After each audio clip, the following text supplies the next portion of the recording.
पूजा करते समय कहीं आप तो नहीं कर रहे हैं ये गलती। फर्स्ट, गणेश जी को तुलसी का पत्र छोड़कर सब पत्र प्रिय है। भैरव की पूजा में तुलसी स्वीकार नहीं है।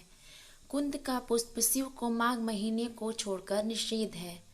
बिना स्नान किए जो तुलसी पत्र को तोड़ता है उसे देवता स्वीकार नहीं करते। रविवार को दुर्वा नहीं तोड़नी चाहिए। केतकी पुष्प शिव को नहीं चढ़ाना चाहिए। केतकी पुष्प से कार्तिक माह में विष्णु की पूजा अवश्य करें।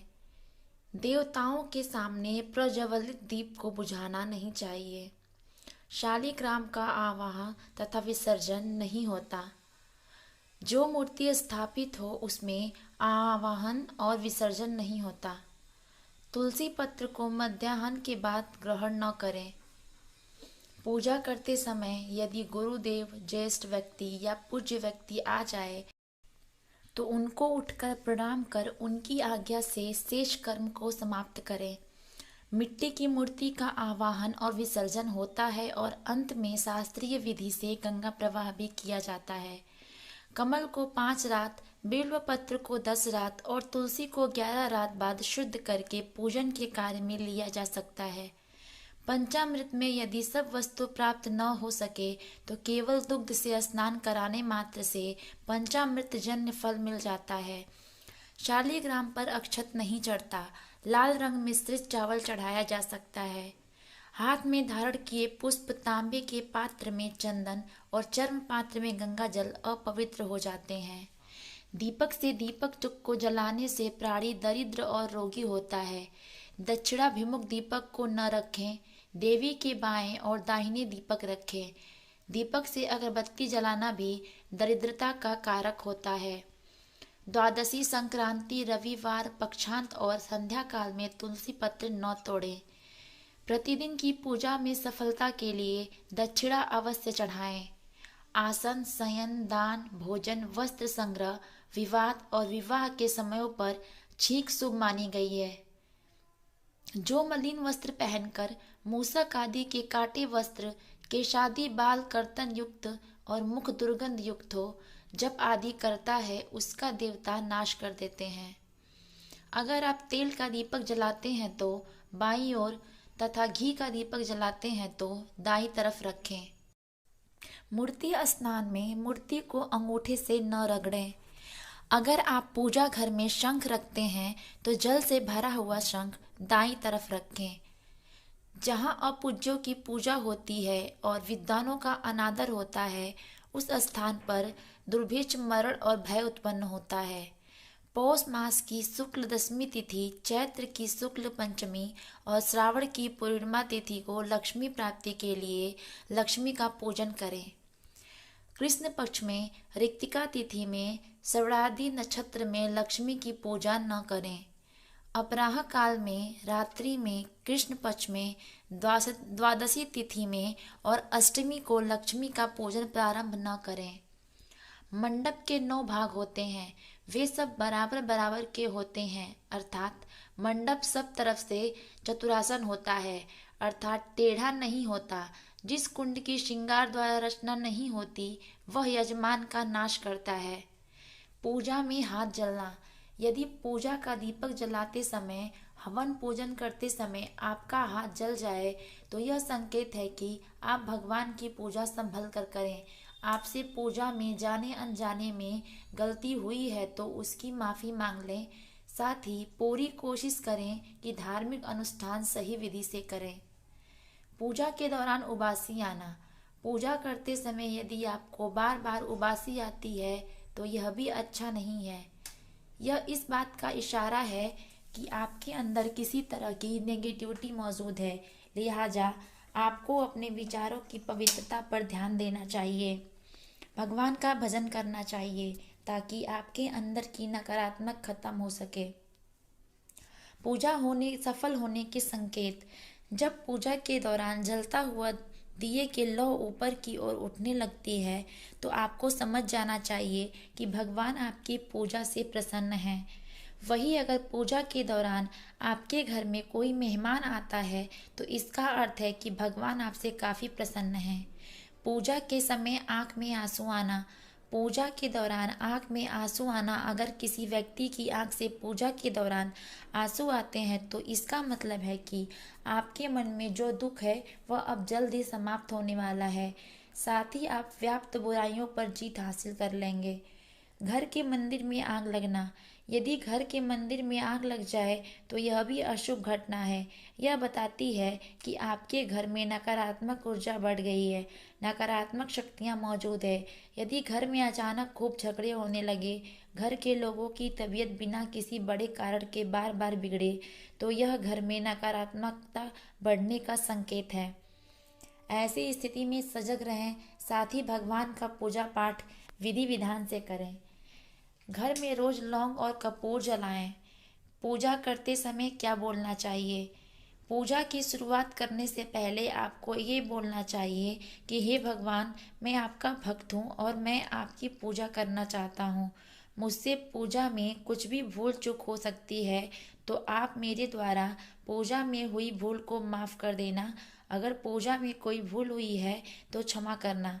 मेरे अंदर अगर किसी भी प्रकार का अहंकार है तो दूर करें और आपकी पूजा श्रद्धा पूर्वक करने की शक्ति प्रदान करें। मैं अपने आप को शरण में समर्पित करता हूँ।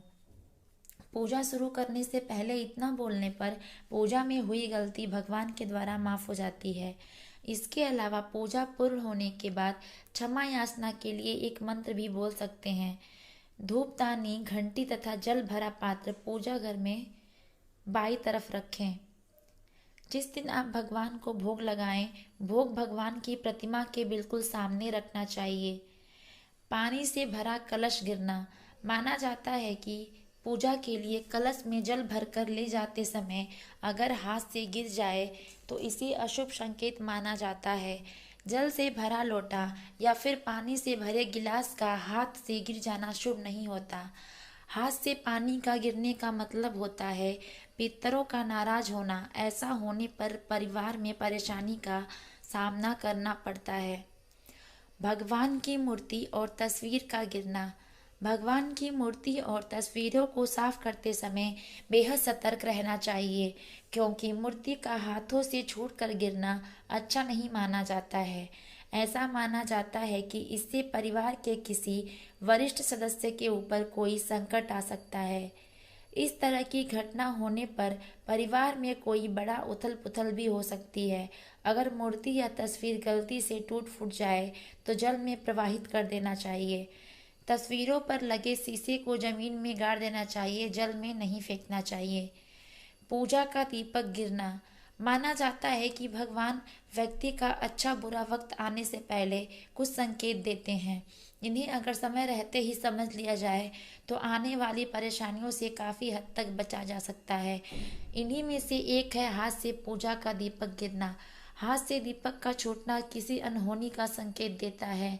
कई बार ऐसा भी कहा जाता है कि देवता आपसे नाराज हैं। अगर आपके साथ ऐसा होता है तो अपने कुल देवता की पूजा करें और डबल दीपक जलाएं। सिंदूर का गिरना। सिंदूर का संबंध शुभ और सौभाग्य का प्रतीक माना जाता है। अगर किसी इंसान के हाथ से सिंदूर गिरता है तो इसका अर्थ ये है कि परिवार या पति पर किसी तरह की मुसीबत आने वाली है। अगर ऐसा होता है तो इसे न तो पैर से साफ करना चाहिए और न ही झाड़ू लगानी चाहिए। इसे साफ कपड़े से उठाकर डिब्बी में रख लेना चाहिए। प्रसाद गिरना। कई बार अचानक से हाथों से प्रसाद गिर जाता है। इसे भी अपशगुन माना जाता है। इसका मतलब है कि कोई व्यक्ति की कोई चाहत होते होते रह गई, काम में कोई न कोई बाधा आएगी। ऐसे में आप प्रसाद को उठाकर माथे से लगाएं, इसके बाद खा लें या फिर किसी गमले में रख दें। कभी भी प्रसाद का अनादर नहीं करना चाहिए। संकल्प से जुड़ी खास बातें। शास्त्रों के अनुसार किसी भी प्रकार के पूजन से पहले संकल्प अवश्य लेना चाहिए। पूजा से पहले अगर संकल्प न लिया गया तो उस पूजन का पूर्ण फल प्राप्त नहीं हो पाता है। मान्यता है कि संकल्प के बिना की गई पूजा का सारा फल इंद्रदेव को प्राप्त हो जाता है। इसीलिए प्रतिदिन की पूजा में भी पहले संकल्प लेना चाहिए, फिर पूजन करना चाहिए। शास्त्रों के अनुसार संकल्प लेने का अर्थ है कि इष्ट देव और स्वयं को साक्षी मानकर संकल्प लें कि हम यह पूजन कार्य विभिन्न इच्छाओं की कामना पूर्ति के लिए कर रहे हैं और इस पूजन को पूर्ण अवश्य करेंगे। संकल्प लेते समय हाथ में जल, चावल और फूल लिए जाते हैं, क्योंकि इस पूरी सृष्टि के पंच महाभूतों अग्नि, पृथ्वी, आकाश, वायु और जल में भगवान गणपति जल तत्व के अधिपति हैं।